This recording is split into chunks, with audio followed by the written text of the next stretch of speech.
Hi guys, আমি হাবিব। আজকে আমি আপনাদেরকে জাস্ট সুইচ কেস সম্পর্কে একটু ধারণা দেব। যেহেতু কিছু বেসিক নিয়ে আমি আলোচনা আগেও করেছি, আগের পর্বেও করেছি, এখন এই পর্বেও আরেকবারও বেসিক নিয়ে আলোচনা করছি আপনাদের সুবিধার জন্য। বাট আমার বেসিক নিয়ে আলোচনা করার কথা নাই, টিউটোরিয়ালগুলো অ্যাকচুয়ালি বেসিক নিয়ে না, জাস্ট সরাসরি প্রোগ্রামিং করার কথা। তারপরও এটা আপনাদেরকে দেখানোর জন্য করছি, কারণ আপনারা অনেকেই জানতে চেয়েছেন আর কি, সেজন্য।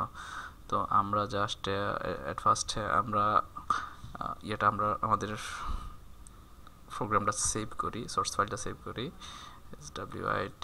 switch সুইচ নিয়ে .cpp সুইচ সিপিপি নিয়ে সেভ করি। ওকে, সেভ করলাম। আমরা আমাদের কোড লেখা শুরু করে দিই। Hash include IOSTREAM। অ্যাকচুয়ালি আমি এই মুহূর্তে নয়েজ ক্যান্সেল ছাড়া আমি রেকর্ড করা শুরু করেছি, জানি না কি হচ্ছে। জাস্ট হইতে পারে মানে যদি এই ভিডিওটা যদি ভালো না হয়, কারণ গত ভিডিওতে আমি আসলে সরি, হঠাৎ করে কেন যেন মানে প্রবলেম হয়ে গেছে মাঝখানে, তো ওই জন্য আসলে আমি সরি, ডিস্টার্ব হয়েছিল আর কি। তো আসলে কথা না বাড়ানোটাই বেটার, আমরা কাজ চলে আসি। তো আমরা লিখে ফেলি নেম স্পেস std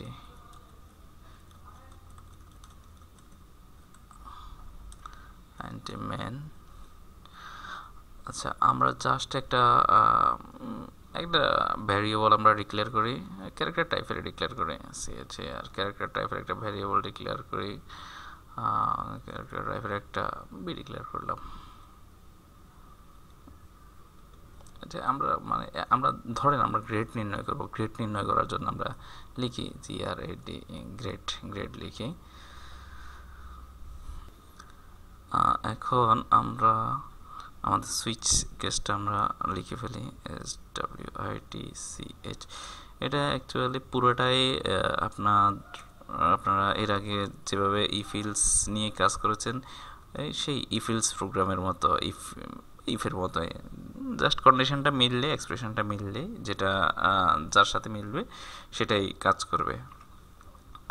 তো আমাদের সিনটেক্সটা হচ্ছে এরকম, সুইচ লেখার পরে আমরা ভিতরে জাস্ট এক্সপ্রেশনটা দিয়ে দিব, কি আমাদের গ্রেডটা দিয়ে দেবো, আমাদের ভেরিয়েবলটা দিয়ে দিব GRAD, গ্রেড আমাদের ভেরিয়েবলটা আমরা দিয়ে দিয়েছি। এরপরে আমরা আমাদের কেসগুলো লেখা শুরু করে দিব। কেস লিখলাম, কেস যেহেতু আমাদের স্ট্রিং, কেস এ। আমরা যদি আমাদের এ হয় তাহলে আমাদের কি হবে, আমাদের হবে, আমরা লিখি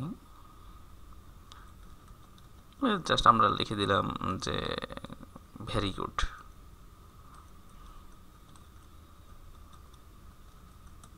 ভেরি গুড, ভেরি গুড যদি এ হয় আর কি, আমরা লিখলাম ভেরি গুড।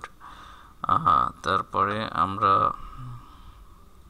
এখানে একটা ইনলাইন ইউজ করি, ইনলাইন ইউজ করলাম। তারপরে আমরা এটা সুইচটা ব্রেক করে দিই। আপনারা আরেকটা কথা আমি বলে রাখি, যখন আপনারা ইন্টিজার দিয়ে কাজ করবেন তখন এখানে কেস 1, কেস 2, কেস 3 এভাবে নিয়ে নেবেন, তাতে কোনো প্রবলেম নেই। যেহেতু আমরা আপাতত ক্যারেক্টার নিয়ে কাজ করতেছি, আশা করি আপনার ক্যারেক্টার সম্পর্কে ভালোভাবে ধারণা আছে আপনাদের। এটাকে আর একটু সরাই নিই, ওকে। এরপরে আমরা আবার কেস বি আমরা লিখি সি আউট, লিখি আমরা it is good, just good লিখি, গুড লিখলাম। এরপরে আমরা যদি সি দিয়ে দিই, আমরা এখানে একটা ব্রেক দিয়ে দিই, ব্রেক। ওকে, আমরা এতবার লেখার কোনো প্রয়োজন আমাদের নেই, আমরা জাস্ট একটা কপি করি, কারণ প্রত্যেকটা জায়গায় আমাদের এভাবে লিখতে হবে। আমি সি দিয়ে দিলাম, এগুলা জাস্ট আপনাদের বোঝার জন্য, এটা অ্যাকচুয়ালি অনেকে বুঝেন, যারা বুঝেন তাদের জন্য তো ভেরি গুড, সেটা কোনো ব্যাপার না। A V E R A G, average দিয়ে দিলাম, এরপরে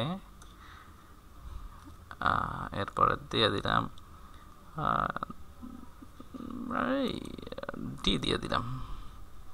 ডি দিয়ে দিলাম, জাস্ট এখানে লিখলাম যে পাস করছে। আর এরপরে আরেকটা দিয়ে দিলাম, যেটাতে কি হলো, সে ই পাইলো, বা আমরা এফ দিই, এফ পাইলো সে, আমরা লিখলাম যে try next time, try next time লিখলাম আমরা নেক্সট টাইম, যে আপনি ফেল করেছেন, আপনি আর দ্বিতীয়বারের জন্য ট্রাই করুন। এরপরে আসছে আপনার ধরেন আমরা এবিসিডি এফ এই গ্রেডগুলোর বাইরে যখন কেউ প্রবেশ করবে, তখন আমি তাদেরকে বলবো যে না, আপনার এটা ঠিক হয় না, এন্টারটা যে ভ্যালুটা প্রবেশ করেছেন সেটা ঠিক হয় নাই।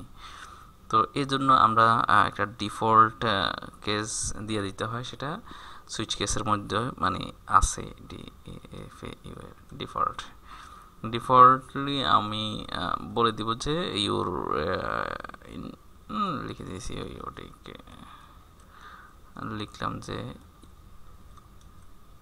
ইউ এন্টার্ড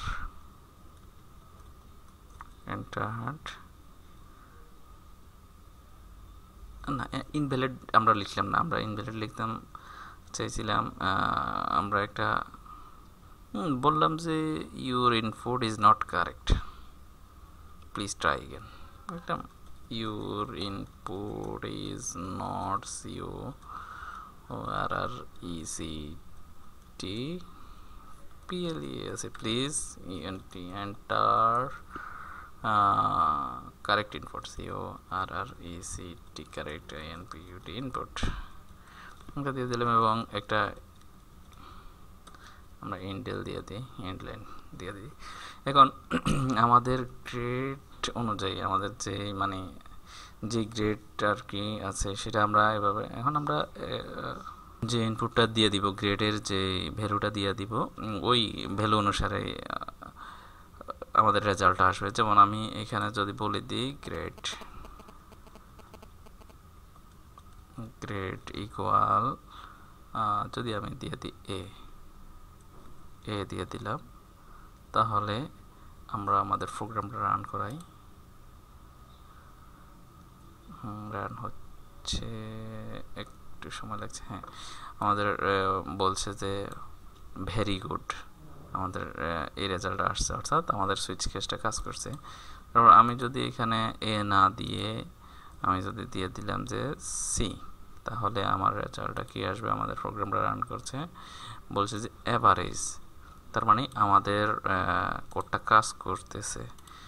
এখন আরেকটা কাজ করি আমরা, সেটা হচ্ছে আমরা এখন যদি আমাদের ABCDEFG এগুলো আমরা না দিয়ে আমরা যদি এখানে টি দিয়ে দিলে সে বলতেছে কি your input is not correct, please enter correct input. আপনি অন্য যে কোনো কিছু লিখলেই সেম একই কথাবার্তা বলবে আপনাকে, আপনি আর লিখলেন ওকে সেম একই কথাবার্তা আপনাকে শো করতেছে। তো এটা হচ্ছে সুইচ লেখার সিস্টেম। তো অ্যাকচুয়ালি সুইচ অনেক জায়গায় প্রয়োজন হয়। তো এটা যখন আমরা সামনের প্রোগ্রামগুলো করতে যাব তখনই ইনশাল্লাহ দেখবেন সুইচ কোথায় ব্যবহার করা হয়। তবে এই মুহূর্তে আপনি সুইচ না ব্যবহার করে যদি আপনি বলেন যে আপনি ফিল্ডস শুধু ব্যবহার করবেন, তাতেও কোনো সমস্যা নাই, আপনি ফিল্ডস ব্যবহার করতে পারেন। সুইচেরও আবার নেস্টেড সুইচ আছে, আপনি একটা কেসের ভিতরে আবার সুইচ করতে পারবেন। এগুলা তেমন কোনো কঠিন কাজ না। তো তারপরেও আমি একবার আপনাদেরকে নেস্টেড সুইচের ব্যাপারটা একটু দেখাই দিচ্ছি। সেটা হচ্ছে আপনি কি করলেন, এখানে আপনার এ আছে, তো তো এ থাকা অবস্থায়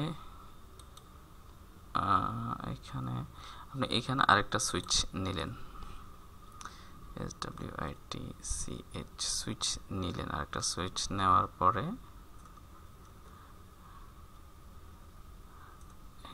এই যে আরেকটা সুইচ আপনি নিলেন। এখানে আরেকটা কথা বলি,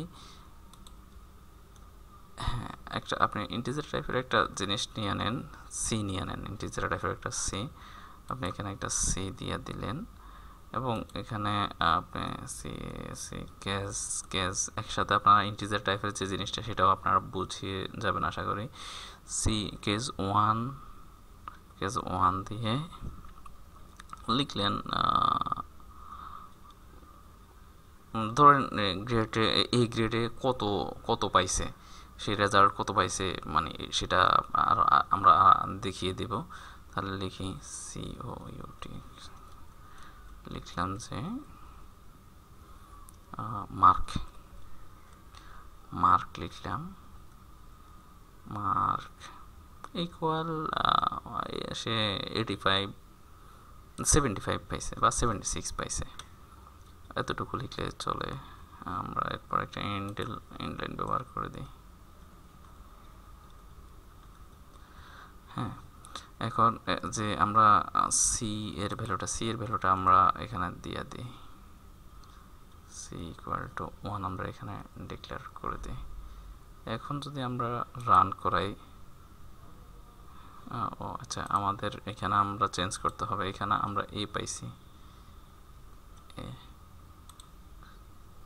ঠিক আছে, যে আমাদের মার্ক দেখাচ্ছে 76 এবং ভেরি গুড রেজাল্ট দেখাচ্ছে। কিন্তু আমাদের এখানে দেখেন, এটা যদি আমরা 1 না দিয়ে 2 দিতাম তাহলে আমাদেরকে কিছুই দেখাতো না। অর্থাৎ আপনার সুইচেও এভাবে নেস্টেড সুইচ করা যায়। তো এটা আপনার এইভাবে আপনারা না করলেও চলো, আপনারা ইফিল্ডস দিয়ে কাজ করতে পারেন। তবে আমি সামনের প্রোগ্রামগুলোতে আপনাদেরকে আরও ভালো কিছু দেখানোর চেষ্টা করব। তো আশা করি কিছু হলেও শিখতে পারছেন। আর আমি সবসময় একটা কথাই বলে থাকি, আমার চ্যানেলটাতে সাবস্ক্রাইব করে রাখেন, অবশ্যই আপনাদেরই উপকার হবে ইনশাল্লাহ। আর যদি আমার কোথাও ত্রুটি থাকে অবশ্যই কমেন্ট করে জানাবেন, কারণ আমিও আপনাদের মতো একজন স্টুডেন্ট, আমারও ত্রুটি থাকতে পারে। তো আজকে এই পর্যন্তই, সবাই ভালো থাকবেন। আসসালামু আলাইকুম।